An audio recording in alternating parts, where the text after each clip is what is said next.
We are back in open session. Apologies for the delay. Just trying to get some clear next steps out of the closed session.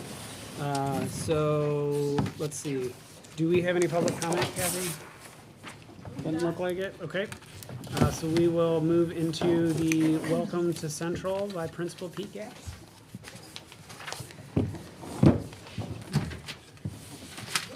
Welcome everybody. Thanks for being here tonight. We have a lot of great things going on at Central.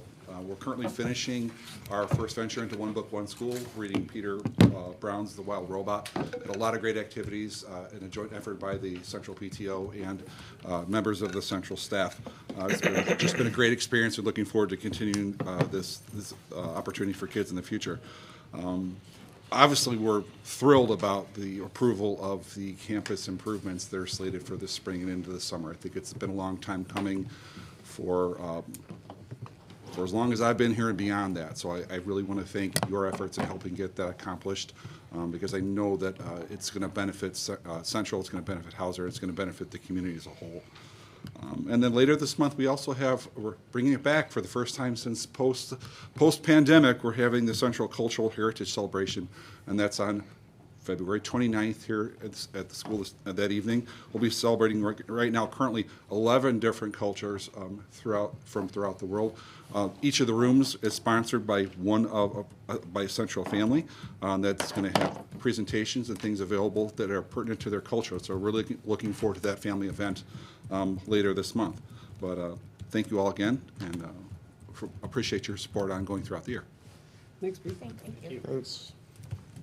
And we did Wild Robot last year, I think. That's a good book. I like that book. Okay, so we will move into committee reports. We'll start with the Finance Committee, Mr. Bassati. Sure. So I'm actually going to turn it over to the auditors. Are they on, Don? They are. Okay. They should be turning on their things. Start to check in with them. All right. All right. So I'm going to turn it over to you. The audit is complete, so they're going to go over that. I did meet with them. I know Jim's been working closely with them. So with that, I'll turn it over. All right, thank you. Can everyone hear me all right? Yeah. We can. Okay. All right. Good evening, everyone. My name is Chase Blazer. Also online with me tonight is my associate, Nick Smith, who was in charge of the audit this year. So he did most of the work papers, writing up the report and everything. Thank you very much for having us tonight. I'll keep this pretty brief. Just want to go over a few things and hit on some highlights. And if anyone has any questions, feel free to hop in at any time, and I can answer what I can. And if anything pops up after, then feel free to have Jim or someone or Mihaela shoot me an email, and I can answer any questions that way as well. So the audit went very well again this year. Mihaela and the rest of the finance staff got us everything we needed, no issues. Some of the previous issues that we had in the past with the TTO not making some accrual entries related to accounts payable even seemed to get cleaned up this year, which is great to see. Helped out a ton, sped everything up.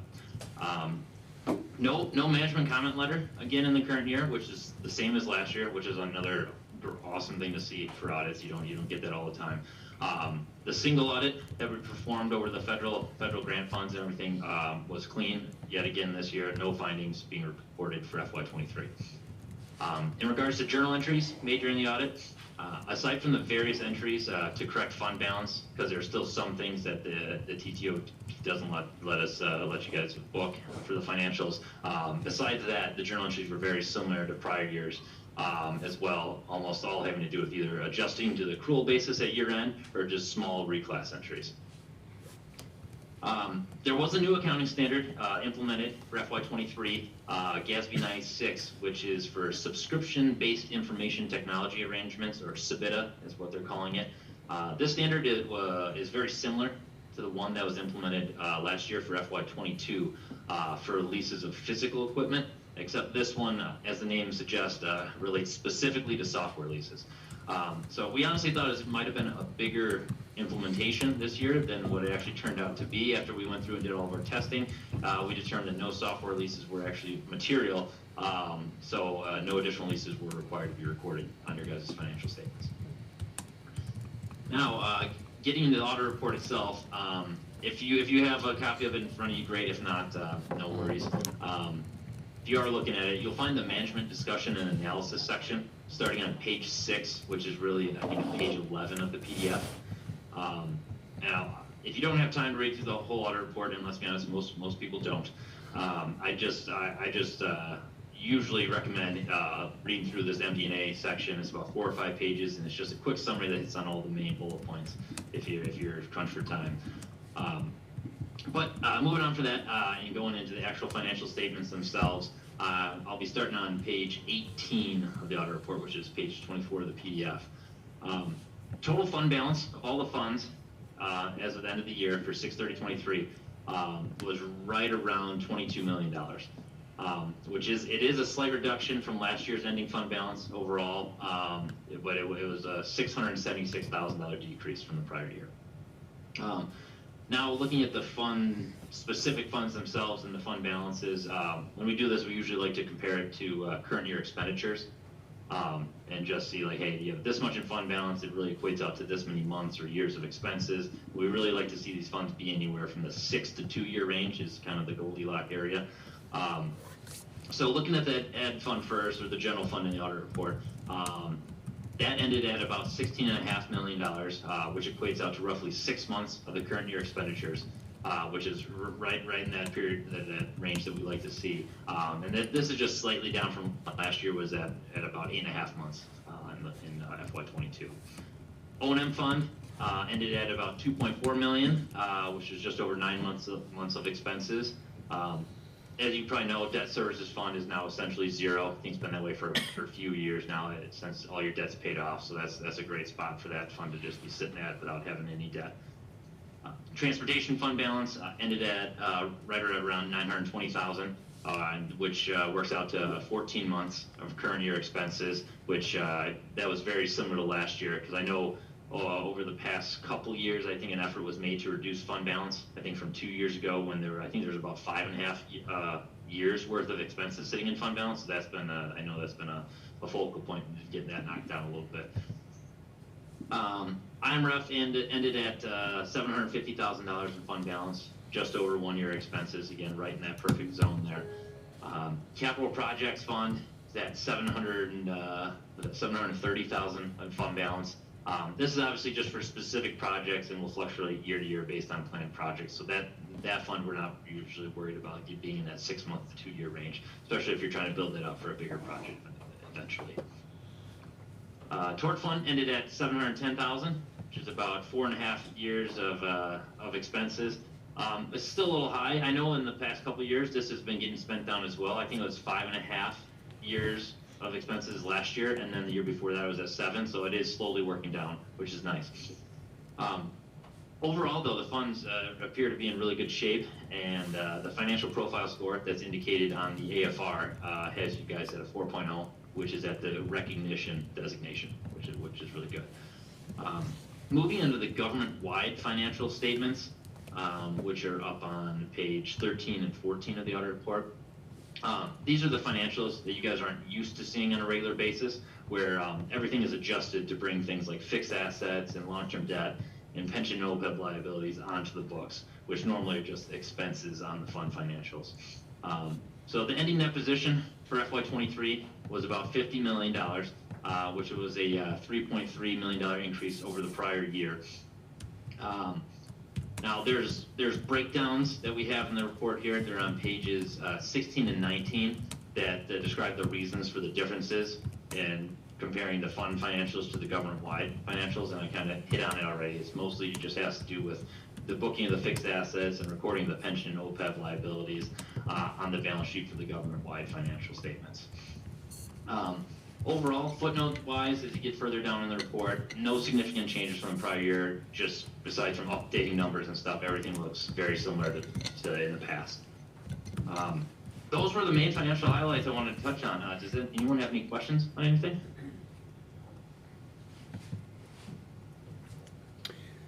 My only question might be on the transportation fund and the tort fund. I know you've noted that we have been bringing that down, but I guess is that something we need to continue to focus on, or like is there a recommendation that we need to continue pushing that down? I wasn't clear if that's like a hard recommendation or as long as you guys are in that anywhere from 6 months to 2 years of current year expenditures sitting in fund balance, that's like the best spot to be in, because obviously if you get under 6 months, then you're, there's not quite as much in fund balance as you'd like to see. As soon as you start getting over 2 years of expenses sitting in fund balance, for the funds that you actually levy property taxes for, that's when you start seeing an increase in property tax objections. So that's why we usually recommend trying to keep it in that six months to 2 year range. Now, if you have a specific reason while you're building something up, you're like, hey, we got these monies earmarked, this money earmarked for a big project or this or that, then it's perfectly fine. But that's just usually when we start seeing a lot more an increase in those property tax objections. Yeah, I remember having that conversation now, because with the capital fund, it was ballooning, but for that reason that you're pointing out, whereas those other two, it wasn't. I forget, it's the objections? Like, Yeah. yeah, so it's to avoid the more deeper dive objection that could be filed on it is really what we're trying to manage there.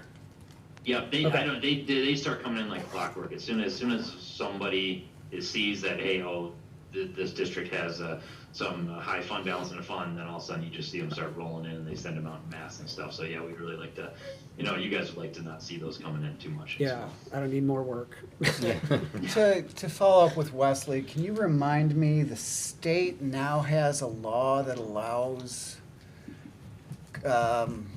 objections if the final balance is over a certain projection? I'm kind of mishmashing my words, but I thought there was something on the state legislature side that was going to allow greater property tax protests, if our fund balances were considered to be too high, quote unquote. And I believe it's they can bring it to a question in the consolidated election. That might be Yeah. it. I'm trying to remember, and asked to be reduced by 10% or something. Jim, do you remember the? It's like kind of a. it was very recent. Yeah, it's very recent. And that's why I I'm can kind find of it for fuzzy you. on it, Yeah. because I don't think we've seen any real application of it yet. Right. So it's a public voting question that's going to be on the. It's potential. Okay. And it was directly related to fund balances. And if you were perceived as right now, Dave talks about it a lot, we've got, a really good balance, but the legislature's opinion was that if the balance is too high, then that puts you in a point where the taxpayer should start getting involved. Yeah. That was the legislature's opinion. Yeah. Not my opinion. Taxpayers could ask for it to be put on the ballot, asking the school district to reduce their fund balance, okay. so it doesn't automatically go on. Okay. Thank you. Yeah. I couldn't remember. But I don't feel like I'm as clear as I'd like to be on all the details either, so I can get that for you. Yeah, sorry, thank you for clarifying. It was obviously not quite settled in my head as to exactly what it was. Thank you. It sounds like we're pretty far away from that point, though. Yeah. Right now. Yeah, right well, now with we the are. 6 months education fund, that's good. Yeah. Yeah. So, can you just remind us, when we put in, how much did we put into the balance, the fund balance again this year? Because we added to that, correct? Did you? Total fund balance? Yes, right. Total fund balance is actually down, I thought. decreased Oh. from FY '22 to FY I'm sorry, '23. Decreased yeah. $676,000 on the fund financials. Right. On the government-wide financials, it went up 3.3 million. That's what I was meant, right. Which that essentially just equates out that you guys purchased more capital outlay, more fixed assets that got booked as assets when we put it as a government-wide than you did in depreciation expense. So you bought more stuff than the old assets you had that were getting depreciated. Okay. That's what caused that big increase. So if we just look at the operating funds, we added 3.2 million, but we also moved 4 million into capital and then spent it. So on an operating basis, we added 3.2 million, like a profit for the year. Just operating funds, take away debt and capital funds. Got it. Yeah, then yes, then yeah, I would say yeah, then it would be up like that, yes.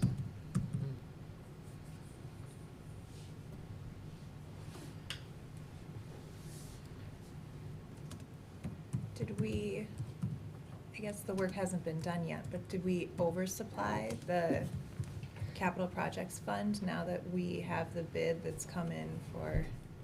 There's not a big balance there at the end. Okay. Okay, yeah. And we definitely have some good-sized projects Yeah. still to be paid off, so.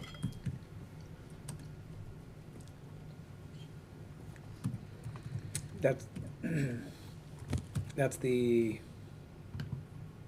capital projects fund, right? Which we Right. only have $1 million in right now. So we're going to transfer the 4 million into there? We've transferred 4 million. We have into there. transferred, Basically okay. what- Because this is not current, this is last year's audit, Yeah, not the June current 30. balance sheet. Yeah. So next year you'll see the transfer we made in August, I think it was. And then the 4 million is mainly gonna cover the Central Hauser campus project? Well, to finish the projects that went on this summer and to start paying the ongoing costs Okay. for Central Hauser. So we transferred some this year that will pay for most of that. And we'll refine it as we get the bids and all that, so. Yeah, okay. So I wonder, in terms of controls, were there any perceived weaknesses or anything that, where there might be a single sign-off or anything that, anything of note that would look for remediation in the future? No, everything was very clean. We do, you know, our payroll test controls, we do our cash disbursement test controls, and then we also do test controls when we do our single audit testing. And we don't do every single one of those each year, but over a 3-year span, we're doing at least 1 or 2 of those every single year, and nothing popped on any of those. So all the internal controls that we tested and looked at, and we sit down and we do walkthroughs of the internal controls with Mihaela and all that, and nothing came to light where like, hey, really controls are looking weak in this area or something like that, or controls are being bypassed. Nothing like that arose during the audit.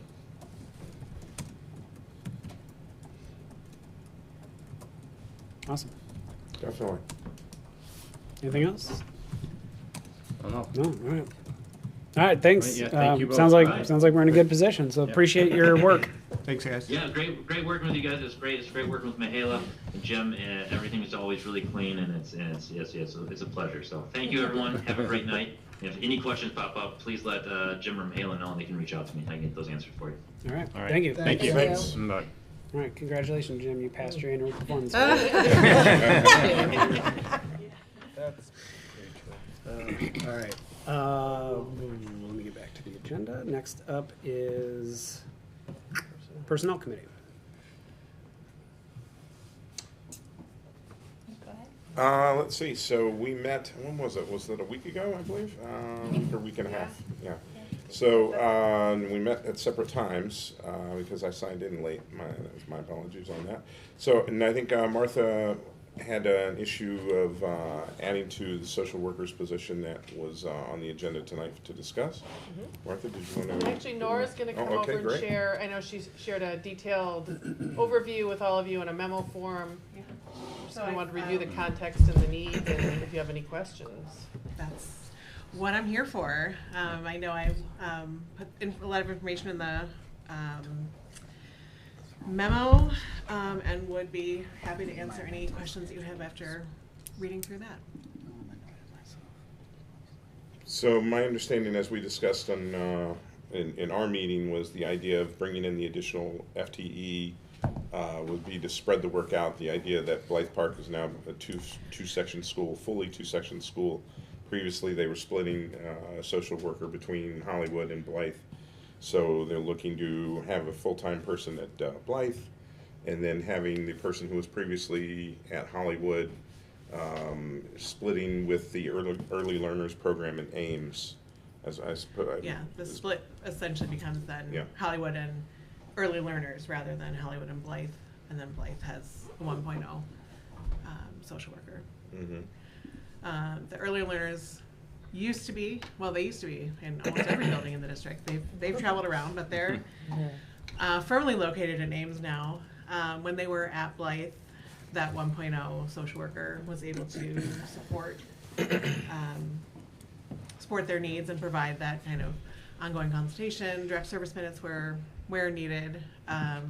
When they moved to Ames, when early learners moved to Ames, it just, even though it's a small geographic district, trying to be one person across 3 buildings, providing meaningful support was found to be just too challenging, and so that 1.0 was relegated to Blythe Park and Hollywood. And early learners have just kind of, we've used the Ames staff who were not looking for a lot of things to fill extra free time that they had, but they've made it work, and never said no, you know, if there's a need and a moment of crisis or behavioral challenge. And then we've worked with, the early learner teachers have worked with the social workers in the buildings that will be receiving the students based on their home schools to kind of make sure they're trying to make that transition smoothly, but it's just difficult to not have a go-to person for, hey, I've got this question, I've got this situation, I've got this pattern of behavior developing, I have a family who's got some needs and I'm not sure who to connect them to, all those kinds of pieces at the early learner program. At Blythe Park, it has been challenging to have 2 days each week when there's not mental health support in the building.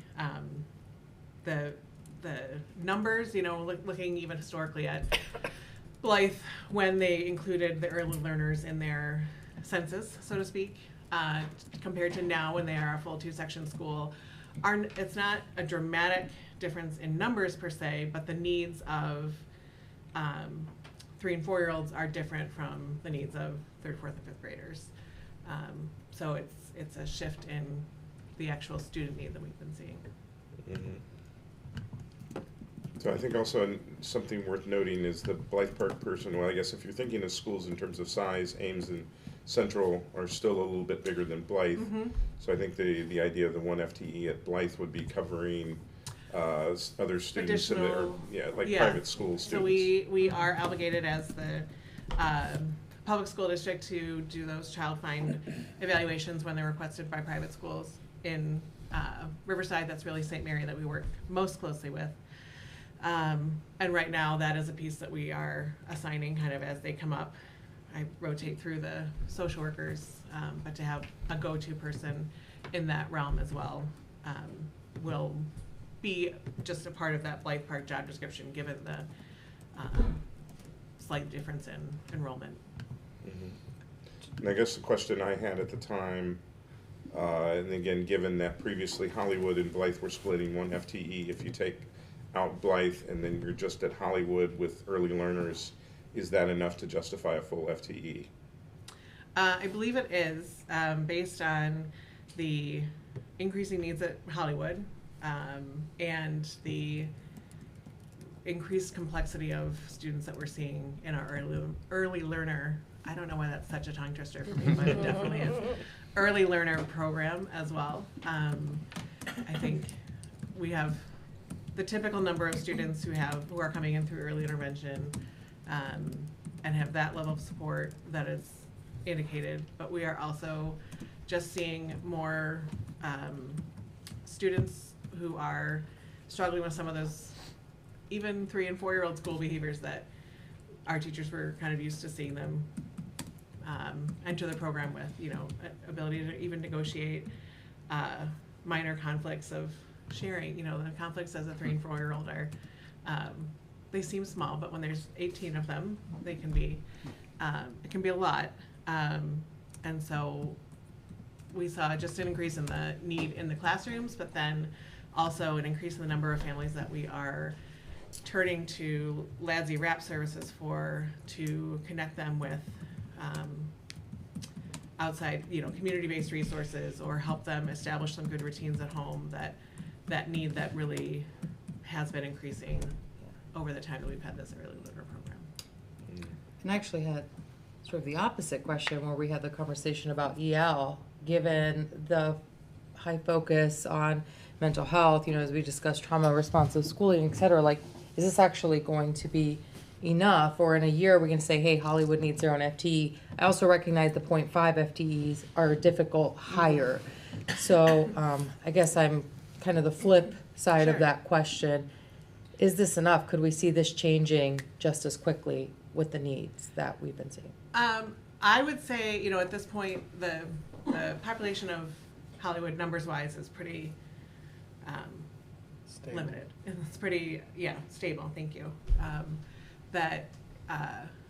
I don't foresee a situation where that would be something where we'd be looking at a full-time, 1.0 FTE for that population of students. Also the benefit and the reality of splitting one person between Hollywood and early learners, for example, is there is some flexibility built in. They'll have specific days and minutes that they have to meet, but if there's something happening at Hollywood and they need to switch there for a day and then do an extra day at early learners the next week, like there is flexibility so that it's, you know, they can work between the two buildings. I think taking some of these responsibilities, the outside evaluations, even some of the problem solving that they were doing with the early learner program off of our existing elementary social workers is going to have an effect too of lightening their load. So it's on paper just Blythe Park and Hollywood that are directly impacted in terms of FTE changing or, you know, shifting around. But all of our elementary social workers, I think, have felt the difference of not having a go-to person for the early learner team. So I think at this point, it's looking like this is going to meet the need, and there's no big wave that we see coming that makes me think I'd be back here in a year saying, we need 2 more, or you know, it's this is meeting the need that I think has been kind of bubbling under the surface for a little bit. Thank you. And just real quickly, because you brought it up, curiosity for a shared position like this. I know we have others in the district.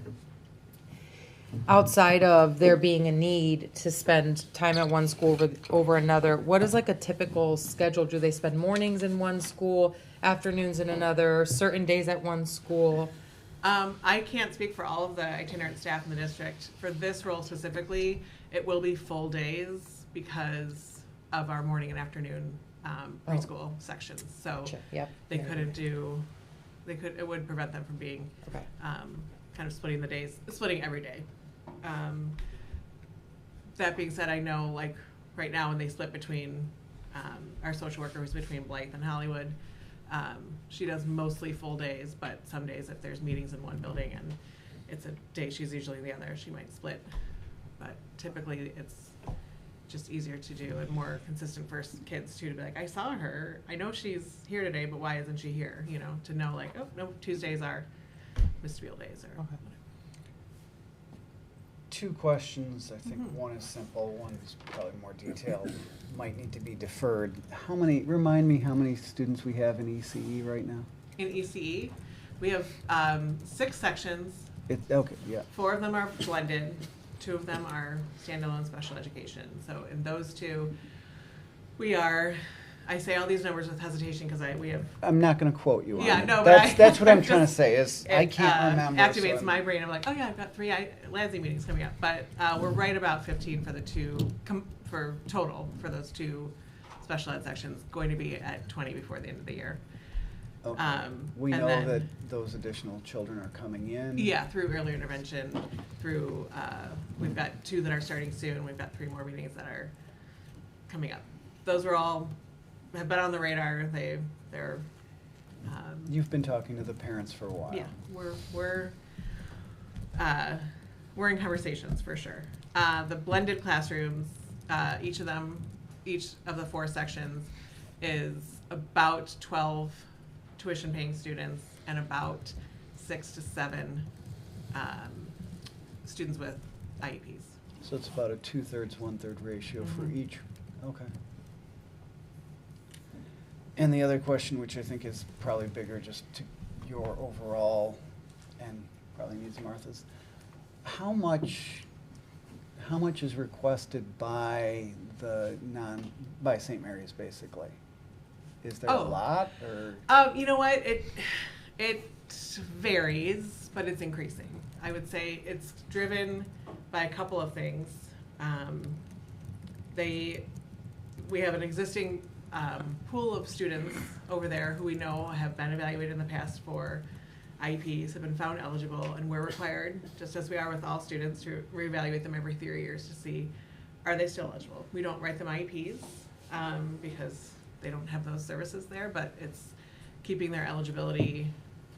We assess their eligibility to say if they ever wanted to switch into a public district, they're eligible for special ed services. So it's evaluations, that's assessments, it's not direct service. Right, it's not direct services for social work, but the evaluations are driven by that, and then by parent requests for evaluation, just as they do here. They can request of the school, and we kind of fall under that school umbrella when they're requesting of St. Mary's, if they would like a deeper look at what is the eligibility my student might have for special education services.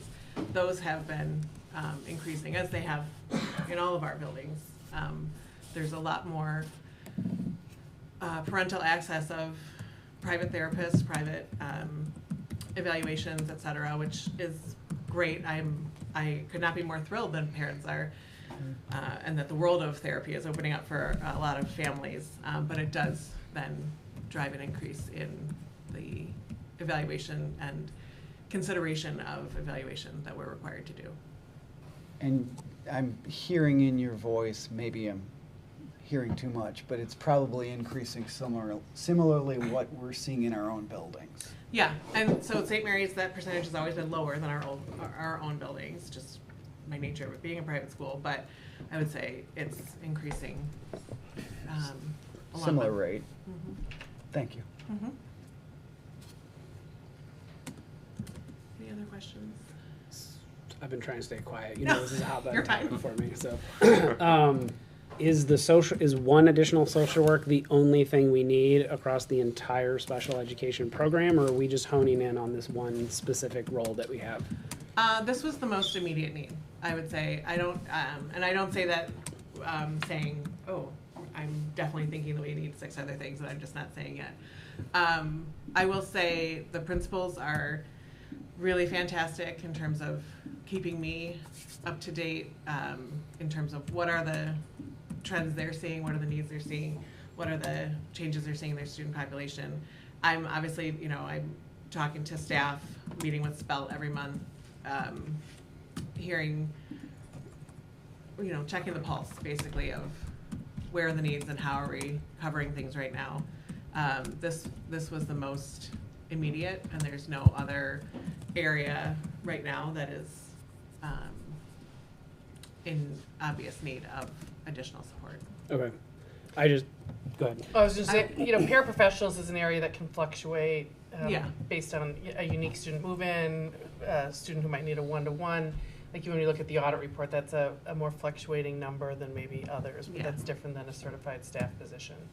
That's much more driven by, as Martha said, individual student need. I will actually say one more change that I made as this was just in the last week, was working with LADSI. I forecast with LADSI, like what are our needs going to be in terms of purchase services from them each year. In the past, they offer bilingual speech and language evaluations, it's a great service that we've used frequently in the past.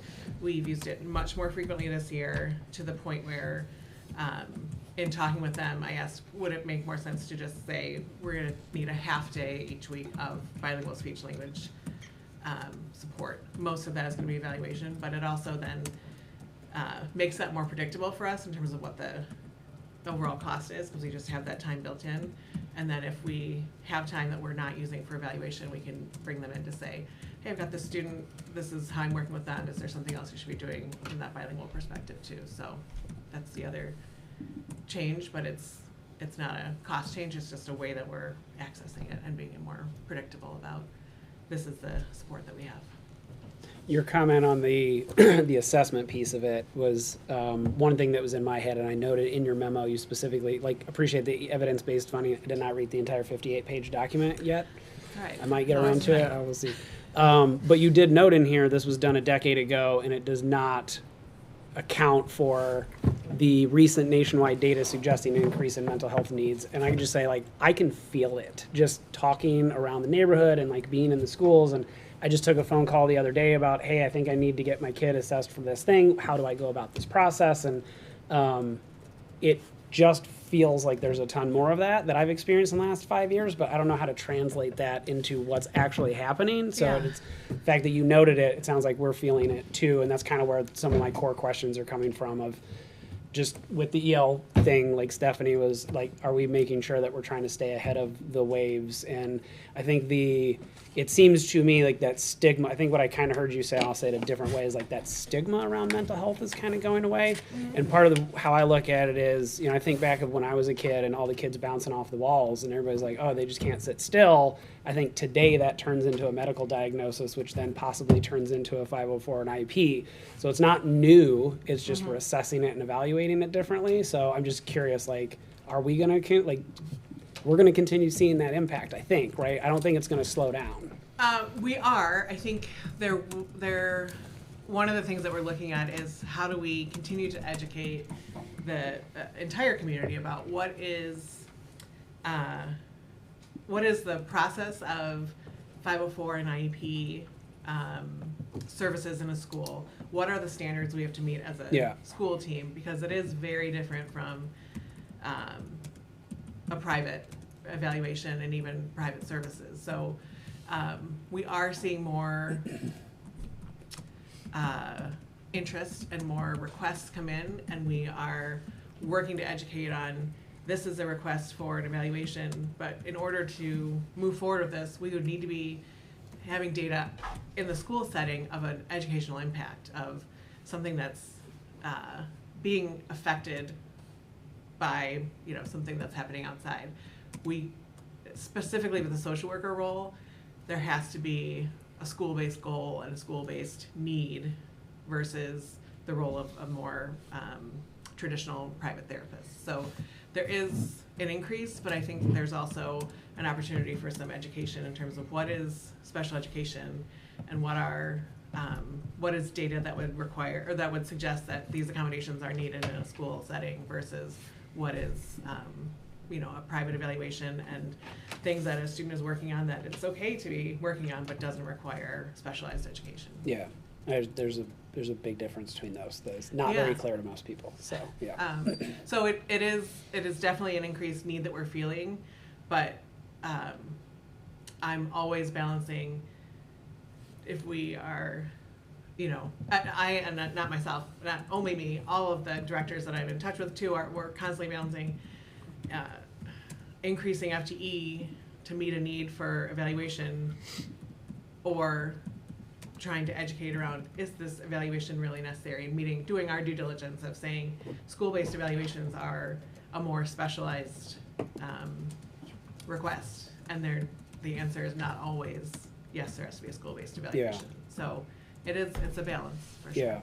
Yeah, and I think there's a lot of stuff I've been either listening to or reading about of like adults, 30, 40, 50 years old, like particularly adults like in their 40s and 50s that get diagnosed with ADD, and they're like, oh my God, like if I had known this when I was in middle school, grade school, like life could have been so different. And like that's just sort of what I have in my head all the time. And we're not a perfect system, and people aren't always going to be identified, and there is a difference between school services and private services and all that. But and not to get too deep in the rabbit hole, because I could literally talk about this for weeks. This is what lights me up. But I think another shift that we're seeing though is we're seeing additional or parents accessing additional resources in the community and maybe getting more diagnoses and everything. I think that is also not just changing the number of requests our psychologists receive, but our teachers are responding and are incorporating more and more practices that are good teaching practices, but that are these recommendations for teaching neurodiverse and, students who might come with different diagnoses. So like, even if you have a diagnosis of ADHD, it doesn't mean that the school classroom is the same as one that was a student with those behaviors was facing 30 years ago too. So I think there's been some adjustment and some reflection of just the reality of the students that they're teaching in the classroom. That's a fair point. I didn't have wiggly chairs when I was in school. You didn't like all the fancy chairs that we have that topple and wiggle and bounce and all that. Like, no, it was sit down, sit still. So, okay. So, cool. I'll cut myself off. But. Yeah, that's all I have for now. I love talking about this stuff too. So.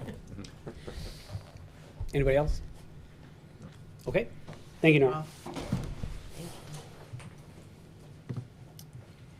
All right. Up next, Education Committee. I met with Martha and Angela last week. I don't know how my weeks are going together, but I'm actually going to turn it over to Angela. She's going to give an overview of the assessments that we give students. I think it really kind of helps outline, give us some perspective on what the kiddos are doing right now. This is an area we had some board questions. I know that often represents some community questions. The how many, how much, you know, our goal obviously to keep this all in balance with assessment and instruction, so good overview. Good evening, everybody. As Marlo mentioned, I am here tonight to talk about the assessments that our students take over the course of the year. And in theory, I could work it. There we go. So we'll start by talking about the purpose of our assessments, then move into our assessment calendar and talk about specific assessments that are given at the beginning of the year, in the middle of the year, and at the end of the year.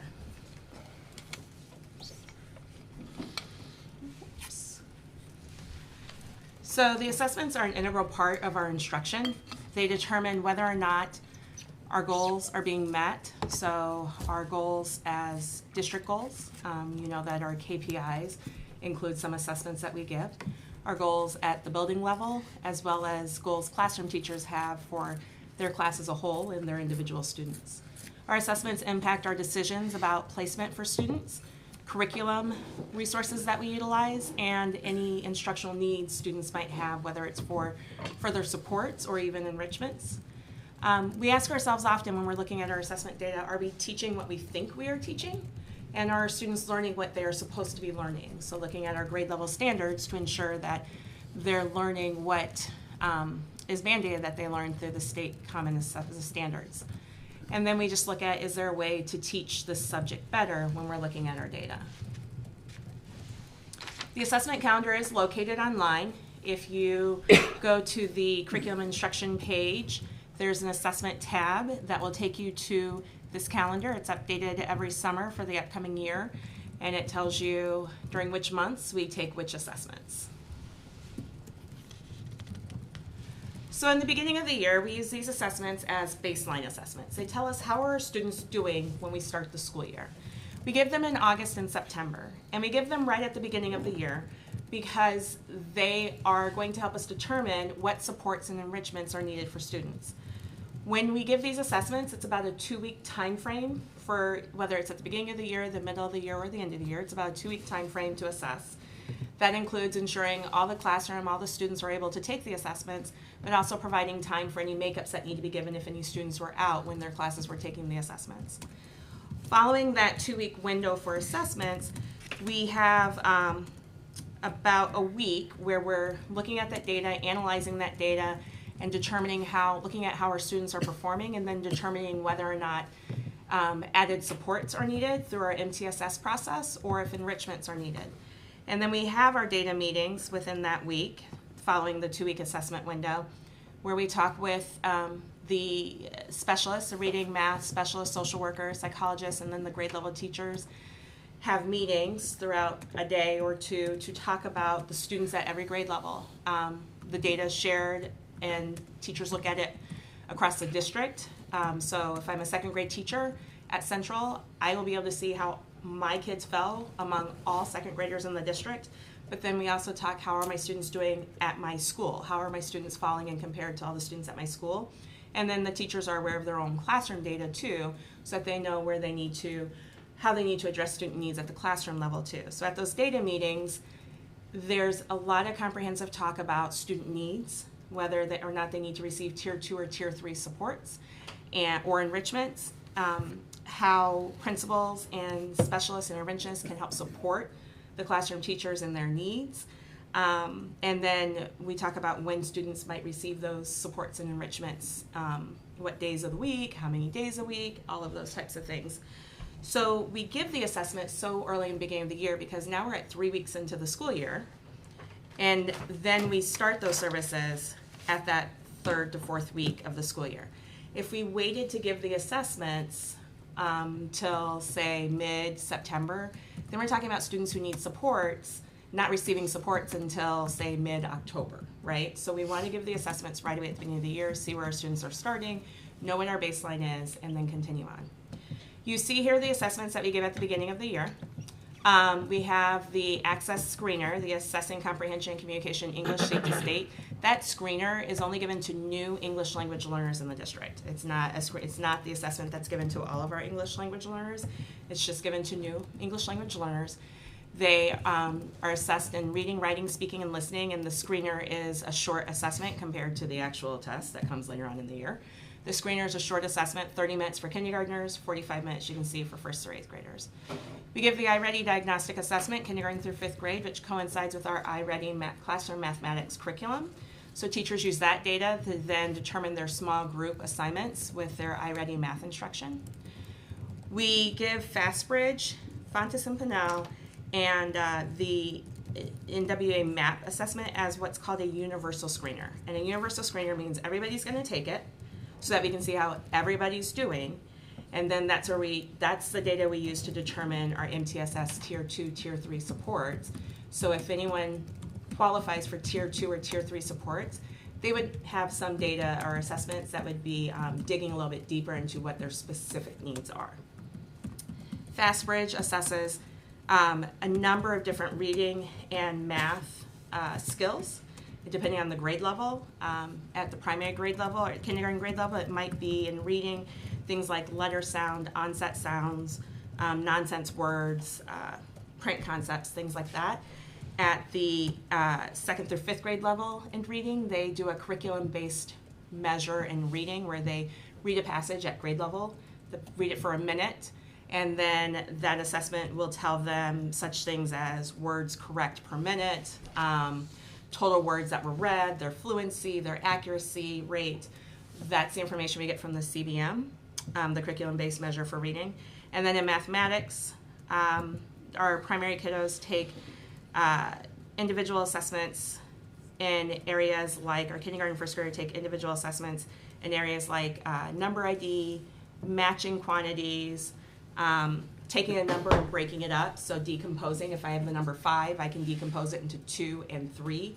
So our kindergarten first graders do that type of skill.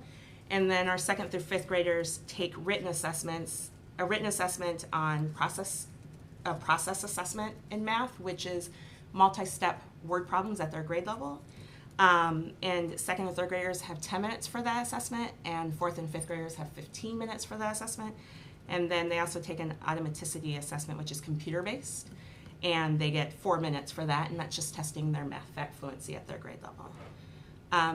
Most of you are probably familiar with the NWA MAP assessment in reading and math. It's about, on average, 60 minutes per subject. Some kids take a little bit longer. Some kids, like mine, take a short amount of time. Not quite the middle of the year, not quite the beginning of the year. In October, we do our social emotional screener for 2nd through 8th graders. It takes about 15 minutes for them to complete online. And we have our teachers complete the kindergarten inventory developmental survey, the kids state mandated assessment. And that is teacher observations. Our kids aren't doing any paper pencil assessments for the kids survey. They're not necessary. They might be sitting with the teacher and showing how they can count, but that's just part of good instruction. That's part of their instructional work. And so the teachers take their observations from August or October and they enter that into the state system that we have for kids. The middle of the year is used to show how are our students growing since that beginning of the year data. And is our instruction impacting our students' growth? And if we're not seeing growth, is that because we're not seeing growth? Again, we look at this universal screening data, this middle of the year data. We're looking at it as a grade level across the district. We're looking at it as grade level at my school. We're looking at it as my class. And so if they're not growing, is it something in my class? Is it something at my school at the grade level? Or is it a district concern, which then goes back to that curriculum issue, is our curriculum working for our kids? So at the middle of the year, we're looking at growth and seeing if and how our students are growing. And the reason why we give it in January when we return from break is because our school year is about 35 to 36 weeks long. And we give a beginning of the year assessment, a middle of the year assessment, and an end of the year assessment. And we want to have a time for our students who are receiving supports and enrichment, we want to have a time to do what we call progress monitoring. We want to see a few weeks into their supports or enrichment, is the work we're doing, the targeted work we're doing with our small groups or our intensive groups, is that meeting their needs, or do we need to switch interventions or supports? So we need a halfway point to be able to do that progress monitoring. So when you take the 35 weeks and you divide it up for 3 assessments, and you make sure that it's an equal amount of time between them, you end up with about 12 weeks between the beginning of the year, the middle of the year assessment, and then between the middle of the year and the end of the year assessment. So that the 6-week mark, our students receiving supports, interventions, and enrichments can be progress monitored to see if their interventions and supports are meeting their needs or if we need to change that. And we do have 6-week check-in data meetings also, but those only involve the teachers who have students receiving supports and enrichments from our specialists and interventionists. So at the middle of the year, you'll see we repeat the iReady Diagnostic Assessment, FastBridge, Fontes and Pinnell, and NWA MAP, and we take our fall data to see where we went for that winter data. And then you can see that in January, we also start our access assessment. So this is for our English language learners, and this is the longer one, and it is 60 minutes per subject. So you can see our EL students are assessed quite a bit, but it's state mandated, and they have to take a reading assessment, that's about 60 minutes, writing, speaking, and listening, and they're all about 60 minutes. They don't do it all in one day. A student wouldn't do it all in one day. It is spread out over time, but that's why our EL students access testing, if you look at the calendar online, it says access testing runs from mid-January to mid-February. It's because of the 4-hour testing. So real quick before you move on that one, I know Selena kind of brought this up, and I've always thought about it, but I never really said it out loud. But like, is there a specific reason that we do it after break instead of before break? It's Or that did I window miss- of time. So it's between between the beginning of the year and January. If you go from the beginning of the year when we first start servicing students, that Yeah. 3 weeks after we started the assessments, 6 weeks from that 6 gives weeks us our from the 3 6-week weeks check. in, okay. Yeah, and then 6 weeks from that puts us at January. But there's no instruction for 2 of those weeks that we're counting, it sounds like, right? So is there, like, is For the there a- beginning 2 weeks of the year, or when? well, we have a 2-week break, and then we come back and immediately test. Yes. So is there a reason we do that after a 2-week break instead of before a 2-week break? Like, is that intentional, or is Yes. there, yeah, Because we don't count those 2 weeks as Okay. the 6 weeks. It's 6 week, the 6. so you need that final week of instruction, and then it just happens to go into a 2-week Yes. break? Yes. Okay, Yes. okay. In doing that, do we feel like we're getting the best result and the best idea of where our students are academically in their growth? Yes, absolutely. And the reason why I feel strongly about that is because if the students learned it to the ability of being able to remember it, winter break's not going to change it. When we were Okay, talking that's what I at, told my kids, so I'm glad I gave them the right answer. yeah, we were talking at cabinet actually about that very question, and someone likened it to riding a bike. You can learn to ride a bike, you can get off the bike for months, years, and you can get back on it, but because you knew how to ride it, you're going to be okay. You might be wobbly at first, especially if you're my age. You might be wobbly at first, but you're going to be okay. You're going to still know how to ride the bike. If you knew your math facts, if you knew your geometry volume formula, you're still going to remember it after winter break. If it wasn't solid, then you're not going to remember it, and that's going to show us that we didn't teach it to mastery, and we need to go back and review it. So testing after winter break, testing after spring break, those don't impact the scores because we're going to get the solid knowledge the kids had. Okay. It almost sounds like you're going to get a better assessment of not just what they memorized the day before, Exactly. but what they actually retained for a 2-week break in that, or a 1-week break in that knowledge. Correct. Yeah, okay. I think that's an important point that you make. The feedback that I do hear from the community often is, why are we testing the kids right after they come back from break? And I just know, like, in terms of my own learning and knowledge, will generally not study 2 weeks before I need to know something. I'll study, Right. An hour leading up before? to it, Yeah. and I'll probably do better if I've reviewed that knowledge. Right. It doesn't mean that I didn't know it or don't have a good sense of it, but I'll probably do better if I study the night before a test rather than 2 weeks before a test, right? Right. So, like, you have the knowledge because you've done this for so long, but intuitively it seems to me that, like, testing kids when they're sort of like, 2 weeks on a Forget everything. like, not forget everything, but it's just not as fresh for a lot Yeah. of kids. I even notice it in my kids. Like, it takes them a little bit of time to sort of get back in the swing of things, and it wasn't just even so much, the feedback from the community that I heard wasn't even so much just around the test performance, maybe around the IAR. There's more concern about performance because that goes to the state report card, and that one I see again as being given the week after spring break. But just about like the anxiety inducement of coming back and immediately testing when you are a little bit out of practice, and how anxiety and testing can impact performance was sort of raised to me by people as like, I think the you know, they were important thing worried to about remember their is that, kids. one, you can't study for any of these assessments that are up there. Like, this is just, you know it or you don't. And the other thing to remember is that our teachers work really hard to not make these high-stake tests for the kids. It's just show me what you know.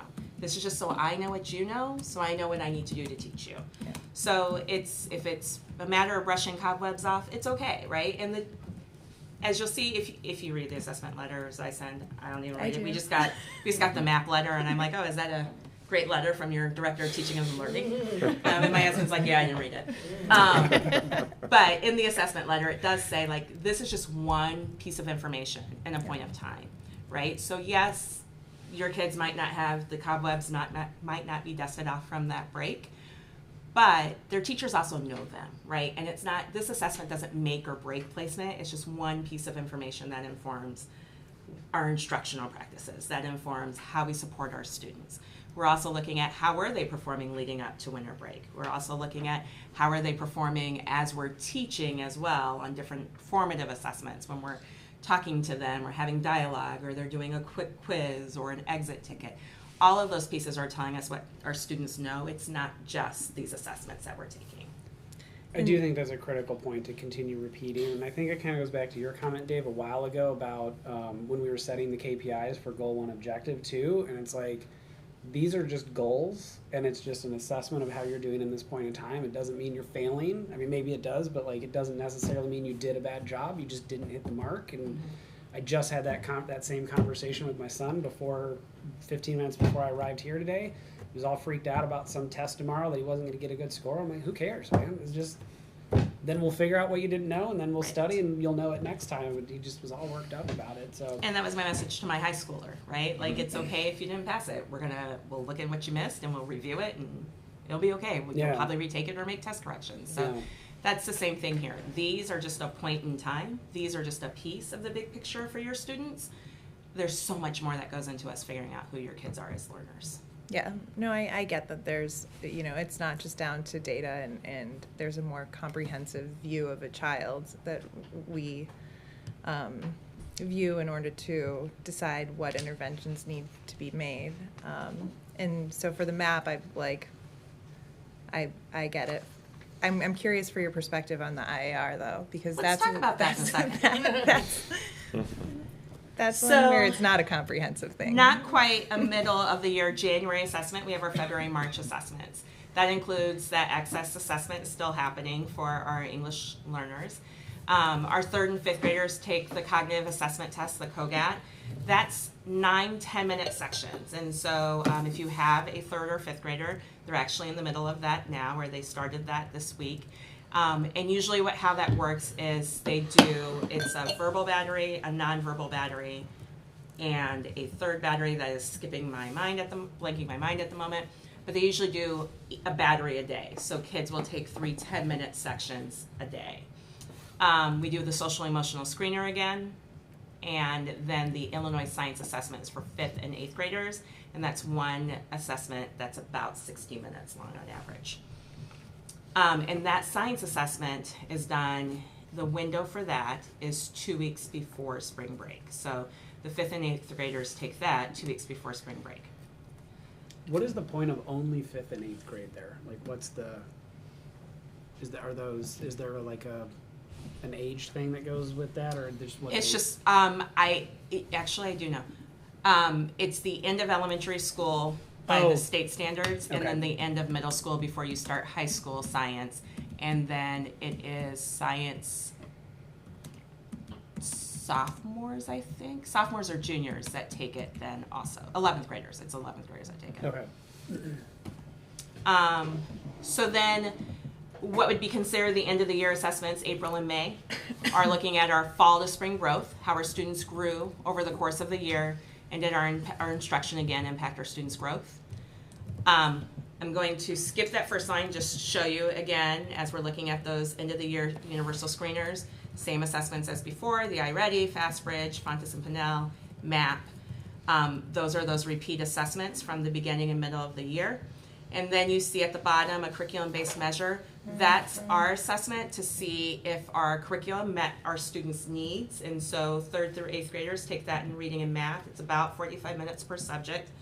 And then as you see there, the Illinois Assessment of Readiness, the IAR, is given in April. And then for a select few number of students who are significantly, and I'm looking for the exact term so I don't mess it up, children with significant intellectual disabilities who are usually on an alternate curriculum will take the dynamic learning MAPS alternate assessment.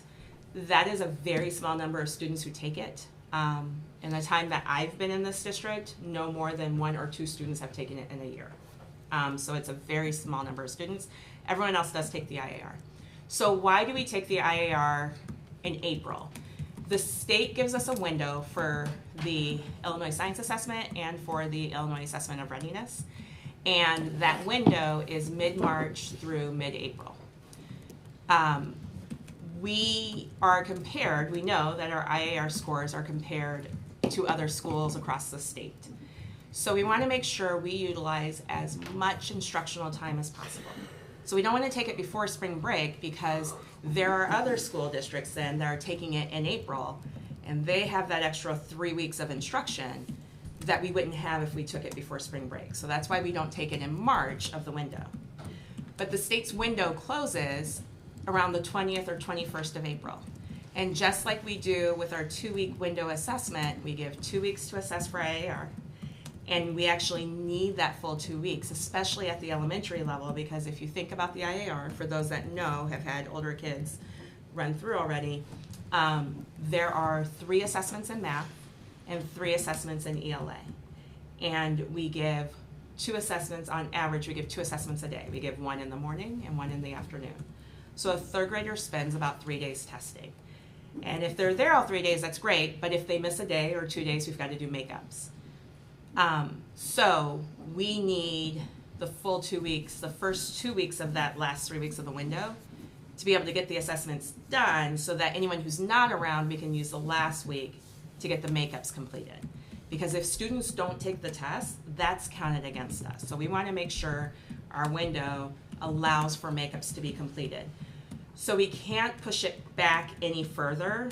Again, we want to make sure we utilize all instructional time possible, but we can't push it back any further to give us like a couple of days or a week after spring break because we wouldn't have enough time for our makeups. So that's why we start the IAR pretty much when we come back from spring break.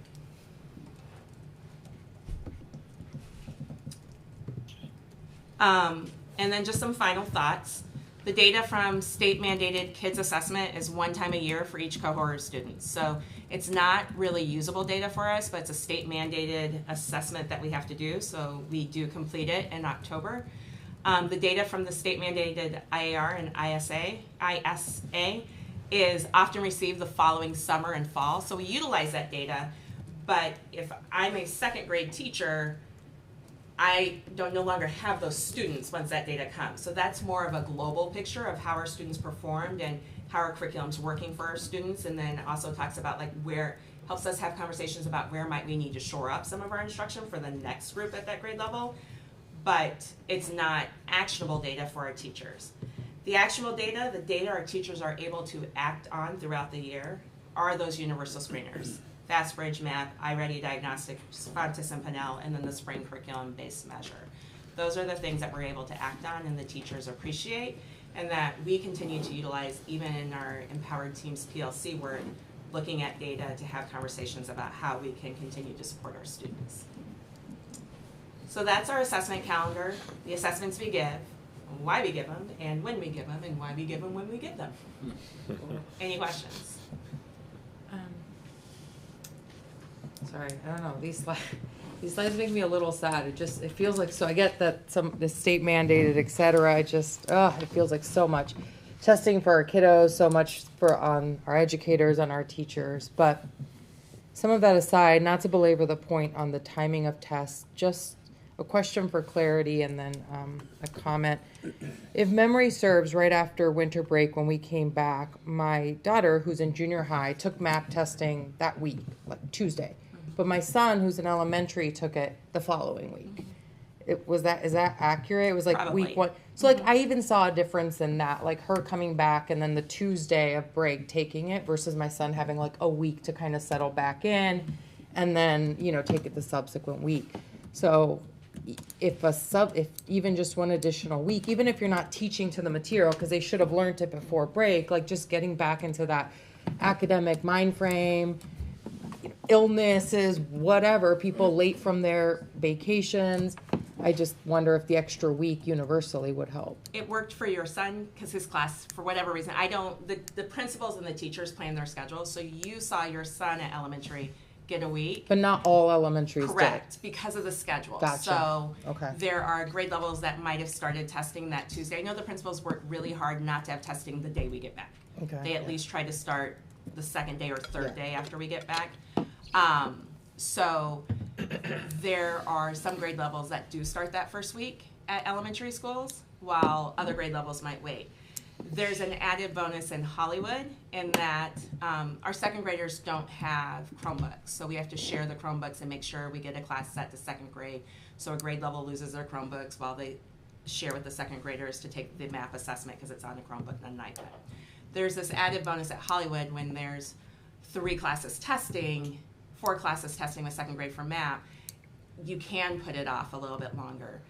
But at Central and Ames, they have 12 classes testing for MAP, and 3 of them are second grade classes. So they have to fit in those 12 classes, testing 2 subjects over a course of time, plus the small group assessments. So Hollywood's schedule actually looks a little bit different, and I know that. The Hollywood schedule was just I didn't realize that, and I don't know if. And you wouldn't notice. I don't know if that creates issues to not have a consistent testing pattern among all the schools, and to be able to have a baseline of the same grade from one school to another who tested one week versus the other again. Maybe I'll tell you when we're looking at the data, because we're looking at mid-year data right now. Yeah. And as we're looking at the mid-year data, I don't see a difference between those weeks of instruction. Okay. The kids who we can see if kids were not showing growth, and the principals are starting to have those conversations with those teachers. The teachers know and the principals know why, and they're working on what are we going to change instructionally. If kids were showing growth, the principals know why, and it hasn't. The timing 1 week to another hasn't impacted that. Okay, that's helpful. Then I think I said I had something else. The other, it's just a comment, both as a parent in the district and then as a board member, having parents comment to me who have children at various schools. So this is not just like a Hollywood thing. I feel like when it comes to this testing, like I appreciate you hearing like the message that kind of should be going out consistently from the teachers, but I feel like I've experienced and I've been told similarly different experiences. So some teachers, you don't even know your kid's MAP testing and they come home and you're like, oh crap, you had MAP today? Others send that perfect email, get a good night rest, have breakfast, tell your kid it's no big deal. And others are like, this is going to determine if you're in advanced learning. You have like very vocal about goals, puts their goal, so it's like, there feels like there's inconsistent messaging. And I don't know if that's the experience or if others have heard similar. I'm happy to kind of take it offline. But, I guess what is done for our teachers to ensure that they are giving, kind of consistent messages to families when it comes to testing time? The principals send home note in their principal letters, pretty much what you're saying, that middle one, right? Like, get a good night's rest, your child will be taking the MAP test. These, make sure they eat breakfast. It's nothing that they can study for. Just tell them to do their best, that type of thing. Trying to make sure it's low key. And then hopefully the teachers are communicating that same message. Again, in trying to make it low key, some teachers probably don't make a big deal about it. It should be communicated that they're going to do it. It is why the principals say, like, check with your teacher on the schedule. The message shouldn't be, this is what determines advanced placement and all of those things. Like, it shouldn't make it high stakes for kids. One, MAP testing isn't the only thing that determines advanced placement, But two, we don't want kids stressing themselves out about this assessment. The goal piece is something I know some staff members do, just so kids are setting goals for themselves. Like, I got this, so I know I want to get a couple of RIT points higher, just so that they're vested in trying to do better, trying to show growth. But that, from what I'm hearing, might need to be a better communication from me to our teachers on how we might be able to do that. Or if it's To a be more consistent consistent. practice, right? Yeah. If we want our children to be given a goal, a measurable goal that Right. they can visualize and look towards. And that's something that I'm hearing I probably need to work on a little bit with the staff. Yeah, and again, I don't know, it's one opinion in some conversations that I've had, so. And then last thing, and I'll close out, you just mentioned, I brought up also advanced. I'd love something similar with like the MTSS, like to better understand I have children at both ends of that triangle. So and even it's confusing for me. I get the letters and I'm like, I'm a board member. I have to I should understand this. And it still can be confusing to understand like why this, why that. And I guess I'd just love to learn more or be reminded of our process. And then, is that the best way to continue doing like what we're doing for either support or like our kind of advanced learning students. So.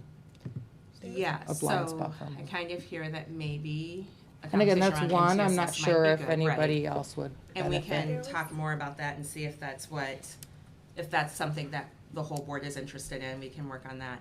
I will say in terms of advanced learning, we might want to put a pin in that one just because that is the next review cycle that's going to come up, and there's work that's going to be done on the advanced learning process. So I wouldn't want to really Oh, present so that's on it okay. yet, So there is knowing that we're something gonna coming be down the reviewing it. pipeline. Yeah. Okay. We review advanced learning much like we review our curricular resources. And you're thinking though next school year. I So am when you thinking say- next school year, right. yeah. So put a pin, it's a complex process, Yeah, right? no, I So, imagine. Yeah, it wouldn't- we don't mean next month, we mean next year. Yes, Just to be we clear. don't mean next month. The orientation that I was given when I came on the board this year was actually, I don't know if it was more developed than maybe what you experienced when you had like my initiation day where Marlo and I came Yeah. to the district office, but it was really, there was a lot of good content, I thought, around the MTSS, and maybe that's just something that could be shared with the board.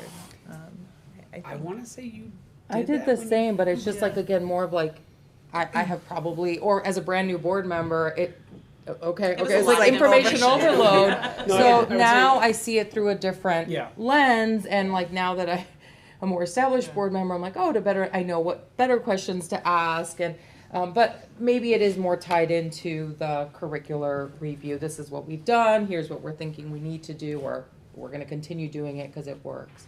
I don't think a refresher is a bad idea because I want to. Because this is I kinda think I tied remember to you some of doing this that. maybe when you first came on board, which would have been 3 years ago. MTSS specifically. No way. Yeah. Yeah. came on board Oh my 5 years god. ago. Oh my god. We had a Time flies. pandemic in there and it either less time or expanded time depending Oh, on Time Jesus. flies. Depending on Okay, the day. 5 years. Yeah, you're right. Okay. Yeah. Okay, so it's been a while. It has been I a while, remember yes. you doing this for us, but like I'm just thinking like if you even just take that deck and repeat it or I don't think it needs to be from scratch, but like Right. I think like you were refreshers saying, even your recent Yeah, there was a or whatever's in triangle there. I Maybe saw. just we could Yeah. bring What it. was that, like 8 months ago? At some point we can figure out where we're fitting in, but I think a refresher on all these things are good. We don't live and breathe this like the team does. So, and I think your point is valid because I feel the same way. You know, year 1 versus year 2 versus year 3 versus. I mean, you learn so much through it, and then it's like, could you go back and ask different, better questions? So, yeah, we can find a spot for it. The only comment I make on the email thing is like, I completely agree with you. I feel like every day I spend like at least an hour of time collectively talking to people about communicating clearly and competently and stuff. I think the consistency piece is super difficult because like you don't want to take away that personalization, but you also don't want mixed messages. So I think we could always strive to be more consistent, but that's a really hard thing. That, like, and specifically on that topic too, that's a really hard thing. So Maybe it's not so much creating a template, but it's don't say this. Like, don't put it as too high a stakes don't, or something. yeah, that's what I'm specifically Yeah. referring to. This is not high stakes. This is one element of, and that's part of what, if the message is read by the parent, then they relax a little bit, which means they then relax their child a little bit more, and it becomes more organic. I think some of that also too, Stephanie, goes back into some of the conversation we've all had about the number of communication, right? And like where it comes from. And then I hear from parents all the time, oh, I don't read my principal stuff, I read the teacher stuff. But like, because I get all of these and I got to pick and it's duplicative. And so I just delete all of these and I read all of these and I'm just like, okay, I get it, but you're missing stuff, I'm telling you. So I don't know what the right answer is, but somebody's always not going to like something. So we just want to be realistic with it. We can continue to improve, but it's never going to. I mean, and then you have children like my own son who's going to get the message of you just need to sleep and eat, chill out, and they're still going to get very anxious about the test, right? Nobody is going to make them anxious but their own self, regardless of all the messaging and reassurance at home. But so you're always just going to have. I think it's good feedback. I think we should always have that feedback, and it's just, what do you do with it is always the big question, so just throwing that out. That's a very hard one. So. I do appreciate, though, that with the exception of a couple of the assessments, that they're, and because I had asked this question when we met, I said I think it would be helpful to know how long these assessments are. So having that piece of like it's, a 10-minute assessment, it's a, that I think the kids, I don't know if it's because my oldest doesn't tell me anything, but I think because it gets built into the day. I mean, minus the ones where he knows what his score was and what his goal should be, and he loves that. He lives for that kind of stuff. But that it's like built into the day, and it's just like it's another thing that we did, and he comes home and shows me, and oh hey, we did this today. But I do appreciate that because I said I think we're a group that grew up taking the Iowa tests and the IGAP tests and stuff, and that took days and it was hours, and everybody's looking at me like, am I that old? I'm not that much older. I grew up but the Iowa test, right? Like Texas, I don't know, mine was like STAR or something. Yeah, like all those tests that was like days, and everybody did freak you out because this was going to determine everything, and then you didn't get your score for a while. So I really appreciate kind of knowing what are the things that the teachers are using in real time to adjust what's going on in the classroom or with an individual student. Because I think all the parents that I talk to, especially who are, oh God, they're taking another test. But it's not what we think. It's different. So I think this information is very helpful. So I'm going to piggyback on this because I had it in my head. Some of these tests the kids look forward to, or at least the small group that I've talked about, like the iReady diagnostics. My kids and like their friends talk about it all the time, like in a very positive way. So my I don't kindergartner know what was talking about it. Yeah, but they seem to like it. Yeah. And even the fast Leslie, bridge you've made stuff. my night. So my question was like, is that sensed? Like, is testing just perceived differently? Then like I've removed all of those memories from my brain, which is why I'm looking at you that way. Like I do remember them being atrocious. Oh yeah. But I don't get the sense that now the IAR and the map, those feel more intensive. I think it's the time. But like, what is the sense from the kids of all this testing? Like, do they feel like it's all this testing, or does it just feel that way because you've smashed it all on a slide and we're like, man, that's a lot of stuff? Yeah. I think it varies from student to student. Yeah, so okay. I love to hear that your fifth graders love the iReady. I had a couple of fifth graders at my house, and they're like, you know what, you got to do something about the iReady and the map at the same time. And I'm like, I hear you. Thanks for letting me know. Teachers and I talk about this often. So I think it's a matter of just who the kids are. Some of them love it, thrive on it. I mean, Marla just mentioned her son lives for goal setting and map, and he comes home and knows his score. Yes, he does. My kiddo is just like, you made me take another test. So it just depends kid to kid. Yeah, okay. Yeah. But I love that yours love it. And the kids are hanging out love it. That's one of the great educational phrases, what works for whom and under what conditions. I mean, And I may be overemphasizing, but it's sure that's the way that they approach it with me. So, cool. All right. Well, thank you for this.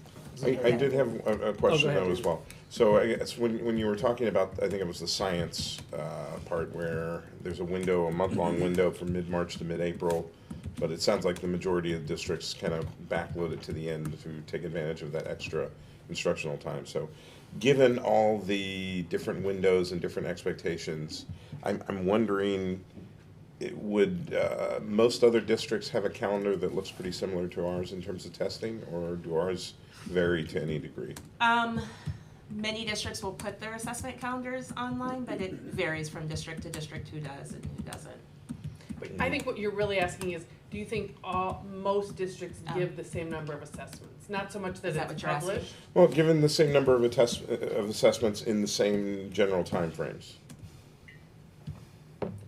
and maybe not. I don't have an answer. Mm-hmm. Is that a question you would like me to look into, or? Districts are required to put their assessment calendars online. Okay. I mean, I think, like, probably not the prominent item on their website, but So when did you say it's March what? The window? Yeah. The IAR window is, I believe, the second week of March through April 20th or 21st. And every school district is gonna have a spring break in there. And I Yes. think it is an interesting question because, I mean, it sounds like if you took everybody else out of it, you would have, well, I guess the reason you're making this decision is because everybody else is in it. Because if everybody else was out of it, maybe you wouldn't care about taking it on week 1. But the advantage of taking it in week at the end is you get those extra instructional weeks. And if everybody else is taking advantage of that, then that puts us at a disadvantage, is kind of how I heard that. It is when talking about the comparison, but it's also just for our students too. If we gave the test at the beginning of the IAR window, then that's 3 weeks of instruction that we can't give. And usually, in math at least, what that means is less geometry. Because geometry is usually the unit at the end of the math curricular resources. Mm-hmm. So it's usually not scheduled to be taught till April or May.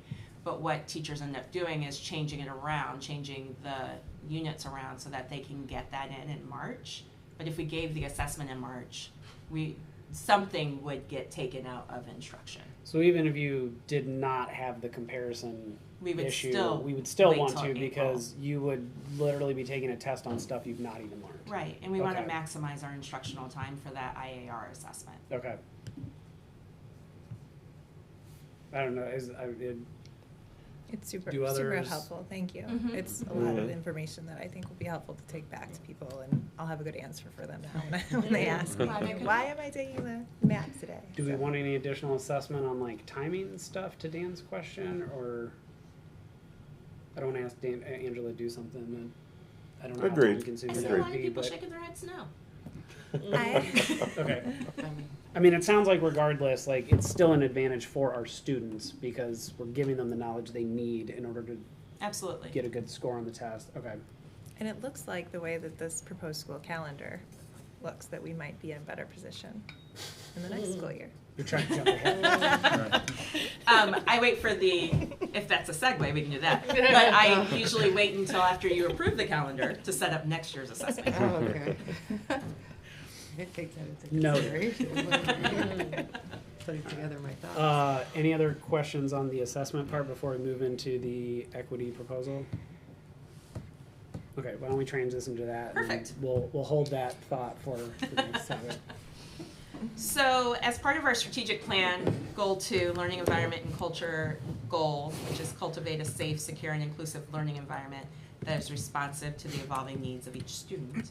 We are looking at having staff professional learning in the area of diversity, equity, and inclusion. And we are also looking at a new program to receive some student voice. So I'm going to start actually with the student voice because that's the part that addresses being responsive to the evolving needs of each student. And what we're looking at doing is conducting what's called World Cafe. So in December of 2024, the 2024-25 school year, our 5th through 8th grade students are going to participate in a World Cafe event. Each grade level will have its own time, and 5th grade will be done at their own schools. So each 5th grade group will have 4 5th grade groups going. This is an opportunity to engage in structured conversations with our students to collect their firsthand perspectives and experiences in Riverside School District 96. And we do that by asking 3 or 4 two-sided questions. So for example, we might ask something like, what do you like most about your school? And then on the flip side, what do you wish were different about your school? Or in what ways does your school do a good job of making you feel safe and welcomed? And on the flip side, in what ways does your school need to improve to make you feel safe and welcomed? So we'll have 4 double-sided questions. We spend about 10 to 12 minutes on each question in small groups. So kids will be in groups of about 6 to 10 with a teacher who's just typing their answers. Teacher will ask the question, kids will spout out their answers, teacher will type the answers.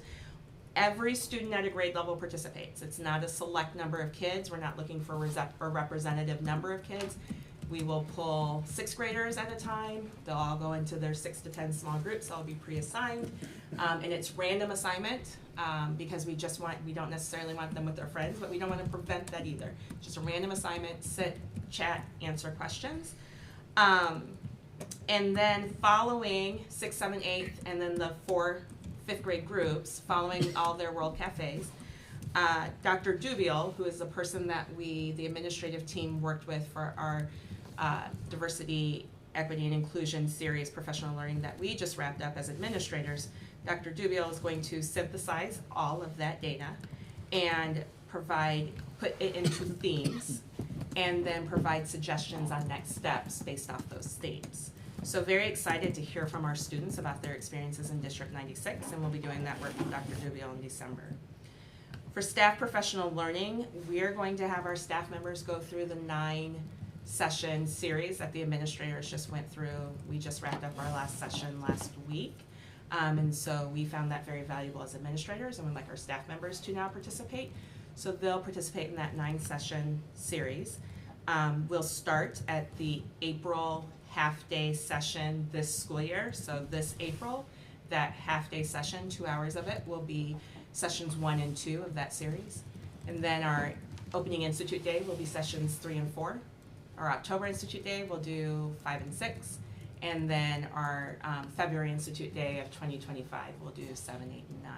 So very excited to bring that work to our staff, to have reflective conversations with our staff members as well.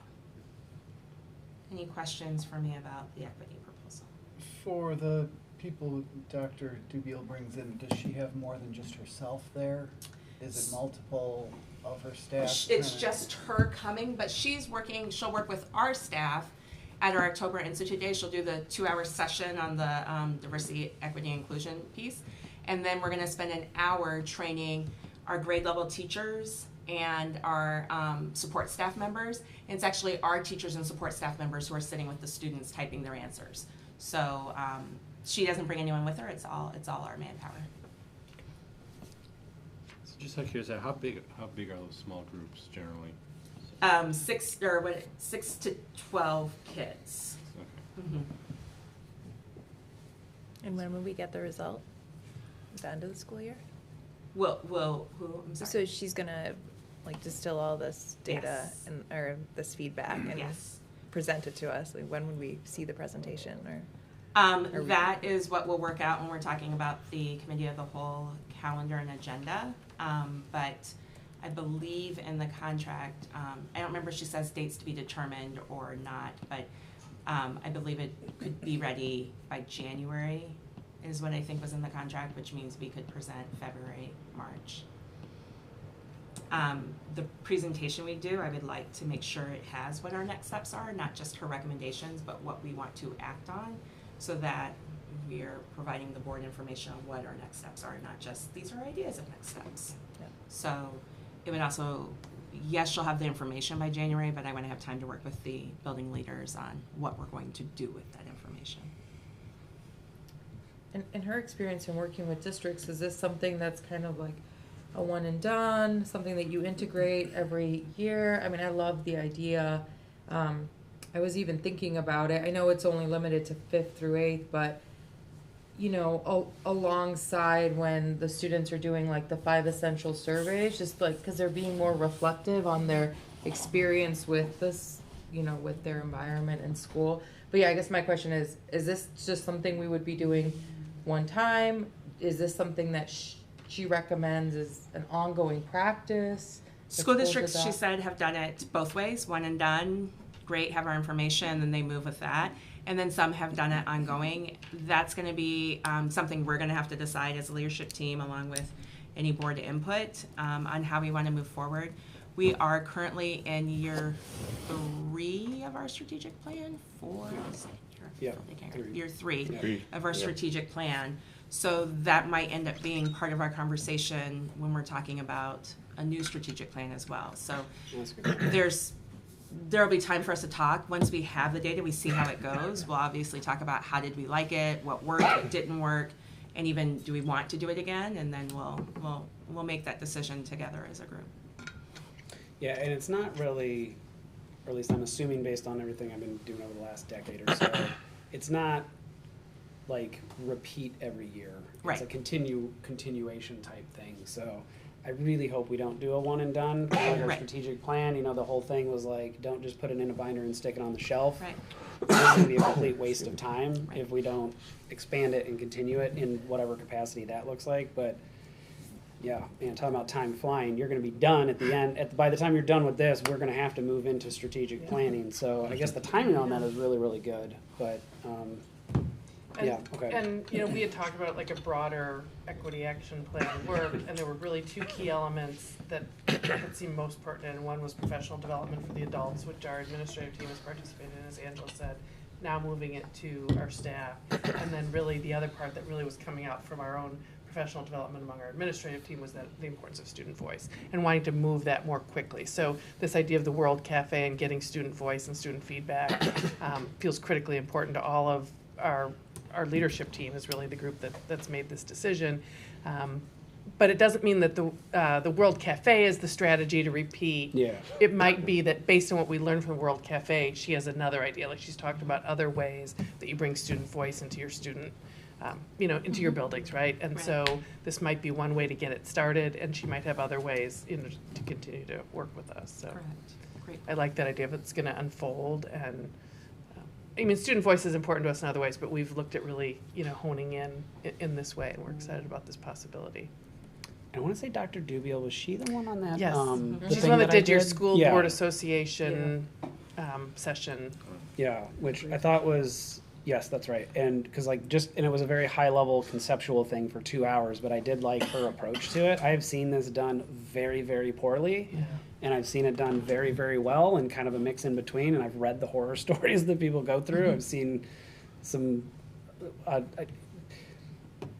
This is a very good thing if you do it right. And so I really appreciate the methodical approach of kind of easing into it, and like you all did it, and then you're kind of expanding it and like really thinking about how to do it. So I just like that approach. I think that's a better way to do it, because I've seen it just shoved down people's throats and people then just throw up and react to it, and you're not really, it's kind of anti the whole purpose of what you're doing. So I think this seems to be very well thought out, and everything I've seen and read and heard about Dr. Dubiel, she does this very well. So I hope that continues to be Right. successful. And we sort of were very careful in our selection, and we knew she was working with our special education co-op. We knew she was working with Riverside Brookfield High School. We knew she was working with our neighbors in Berwyn. So it was just, there were a lot of districts. We had a lot of feedback from other district leaders, kind of to your point, that it was well done, thoughtfully done at a pace that makes sense, customized to what we want and need.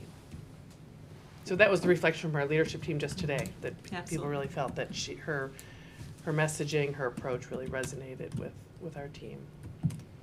You can really nerd out on the neuropsychology stuff that goes into it. I mean, it's quite fascinating because it's just all brain dynamics and well, not all of it, but Her list some of shared it. resources is like a coveted, item, I just bet. like, Yeah. just deep knowledge. Yeah, yeah. Don't have time to get through it all, but, No. yeah. No, Yeah. but it's fascinating to read Yeah. this stuff. I think it's fascinating. Not everybody does. Okay. Any other questions, comments?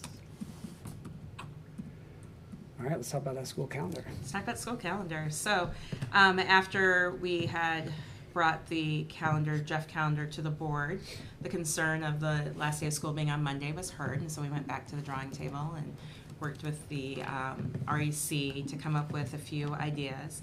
And as we came up with a few ideas, what we landed on is a recommended student start date of Thursday, August 22nd, 2024. With an end date of Tuesday, June 3rd, 2025. That means that the first Institute Day, Teacher Institute Day, will be on Tuesday, August 20th, and the second one on Wednesday, August 21st. While we were working on figuring out how not to end on a Monday, one of the things we noticed is that we needed to account for the primary consolidated election on Tuesday, February 25th, 2025, as well as a consolidated election on Tuesday, April 1st, 2025. So what we did was, if you were to compare the two drafts, December's and now, we moved the Institute Day that was on Friday, February 14th to the Tuesday, February 25th election day. And then we talked about how to address Tuesday, April 1st. We come back from spring break on Monday, March 31st. So we don't want to have spring break, come back on Monday, a day of non-attendance because of the election, and then start school again. That feels disjointed. So what we are proposing is that our elementary students, Hauser is our only polling school. And so we're looking at our elementary students having in-school attendance day, and Hauser having an e-learning day on Tuesday, April 1st, so that they're not in the building during the polling time. And then for the area that connects Hauser and Central, we would have an armed security guard there to make sure nobody is going into any areas they're not supposed to be, but specifically into Central. We'd also have another armed security guard by the polling place, just to make sure people aren't roaming Hauser anyways. So that's how we would address that, that election day. And then just a reminder that summer school for the 2024 summer will begin Monday, July 15th, 2024, and run through Thursday, August 8th. So that is our new proposed draft calendar. Questions or concerns? I have to say I like the calendar a lot better than before, so I really appreciate you going back to the drawing board on that. So thank you for that. I do have a question sort of about the security guard. I mean, I just sort of, and I know this doesn't really pertain to the calendar, who pays for that? Do we pay for that? Or? We would pay for that. Okay. Jim, we would pay for security during polling place. It would potentially be our own local police. Yeah. So I think it's like they're off duty, so we would pay them. No, They wouldn't do it as part of I their don't have an patrol. objection. I have no Yeah. objection to Yeah. it. I have more the objection that we are, once again, a polling place, because I don't Yeah. think schools should be polling places. And So there's legislation introduced, which my understanding Right didn't now, yeah. pass, right, of saying schools should be prohibited Right. places for polling. Jim and I both have sort of talked directly to the Cook County Board of Elections, and what we were able to get is that they were willing to consolidate all the precincts to Hauser, so get it out of Hollywood, and it had previously been at Blythe. It had also previously been at Ames years and years ago, and we were able to stop that the year we did construction and just said there's not even a vestibule to be in. Right. So, yeah, I'm a big supporter of legislation that would make schools prohibited from being a polling place. As you know, you all heard it, we had a lot of community feedback as well as our own staff feedback around schools being a polling place. So it Right. was one of those things that used to happen, and people thought it was a nice way to sort of watch, civic responsibility in action. And the world has just changed around school security. And this is, I think, a good solution. The Hauser polling place would be the library. So Library, okay, so it'd be we're far able away. to close it off. They would have to enter from an exterior door that's way down over there. But we would still not have Hauser staff and students here. They would do e-learning. So Okay. staff could be here if they want to be here. Same way we do it on a Yeah. winter weather e-learning day. They have the option to be here. So, I feel like if the school is going to be safe, we're going to have, extended security, as Angela mentioned. But it's really kind of a personal choice at that point. No, and I appreciate the fact that we're doing that, and I appreciate the fact that the staff are willing to do an e-learning day at Hauser for this, because I know that's not a. And we've never done this split elementary in and, Yeah. Hauser out, but the Hauser schedule is also much more conducive to just how the e-learning day goes. They have access to all their instructional periods. So we've They reviewed it go with to all their our periods, REC it's still a team. double block for Right. math and ELA.